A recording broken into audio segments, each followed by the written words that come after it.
జయగురు దత్తాత్రేయ. సింహరాశి. ఈ సింహరాశి వారు మఖా నక్షత్రం వాళ్ళు ఉంటారు.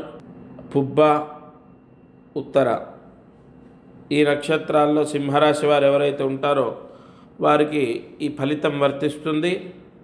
ఈ సింహరాశి వారికి ఈ ప్రస్తుత కాలం, ఎందుకంటే ఉగాది తర్వాత అనారోగ్య సమస్యలు, స్థాన మార్పిడి, ఇల్లు మారటం లేదా వ్యాపార స్థలం మారటం లేదా ఉద్యోగ స్థలం మారటం అవన్నీ జరుగుతాయి. ఉగాది తర్వాత మనం చెప్పుకుందాం.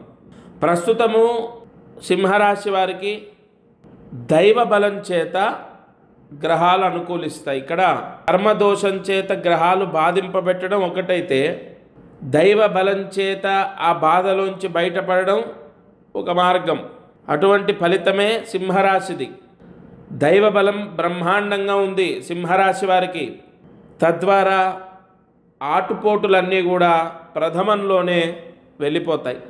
అయితే చదువుకునేటటువంటి వాళ్ళు ఈ 3 నెలల్లో పెద్దగా ఇబ్బందులు తెచ్చిపెట్టే అవకాశాలు లేవు. చదువుకోవడము, చెప్పిన మాట వినటం ఇదంతా కూడా అనుకూలంగా ఉంది. వ్యాపారస్తులకు పర్వాలేదు, ఉద్యోగ యోగము అన్ని రకాలుగా బాగుంది అనడానికి సింహరాశికి దైవ బలం కాపాడుతుంది. కావున ఏ గ్రహదోషం వచ్చినా ఇబ్బంది అయితే ఉండదు. ఎప్పటి వరకయ్యా? గురువు వారికి అనుకూలించేంతవరకు, అంటే జూన్ వరకు పర్వాలేదు. జూన్ తర్వాత కూడా గురువు మళ్ళీ లాభస్థానంలోకి రావడం అది కూడా పర్వాలేదు. ఓవరాల్గా 2025 సింహరాశికి చదువులో, వ్యాపారంలో, ఉద్యోగంలో పెద్ద ఇబ్బందులు లేవు. అయితే శని మారిన తర్వాత సమస్యలు మొదలవుతాయి. అది ఉగాది తర్వాత ఉంటుంది, అది మనం చెప్పుకుందాం. ప్రస్తుతము ఈ సింహరాశి వారికి చిన్న పరిహారం చెప్తాను, అది చేసుకుంటే విశేష ధనలాభం సంభవిస్తుంది.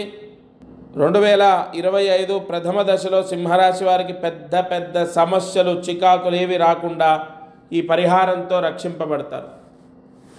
ఏం చేయాలి? ఈ సింహరాశి వారు ప్రతిరోజు ఇంట్లో నువ్వుల నూనెతో దీపం వెలిగించాలి. ఒకటి.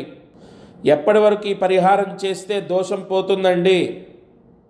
జనవరి, ఫిబ్రవరి, మార్చి 3 నెలలు ఉగాది వరకు ప్రతిరోజు ఇంట్లోనే పూజా మందిరంలో నువ్వుల నూనెతో దీపం వెలిగించండి.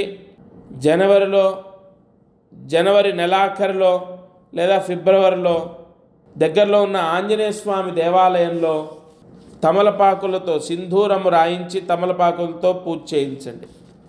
ఈ పరిహారం సింహరాశి వారు ఆచరిస్తే ప్రథమ దశ అంటే జనవరి, ఫిబ్రవరి, మార్చి బ్రహ్మాండంగా యోగిస్తుంది.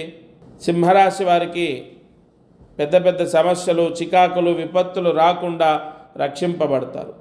దత్తార్పణమస్తు. Please like and subscribe Eagle Andhra.